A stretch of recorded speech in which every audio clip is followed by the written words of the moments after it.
ভোরবেলা ঘুম থেকে ওঠা এটা শুধু একটা অভ্যাস নয়, বরং জীবনের এক বরকতময় সিদ্ধান্ত।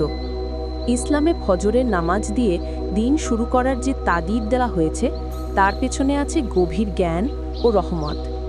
রসূলুল্লাহ সাল্লাল্লাহু আলাইহি ওয়াসাল্লাম বলেছেন, হে আল্লাহ, আমার উম্মতের জন্য তুমি সকালবেলাকে বরকতময় করে দাও।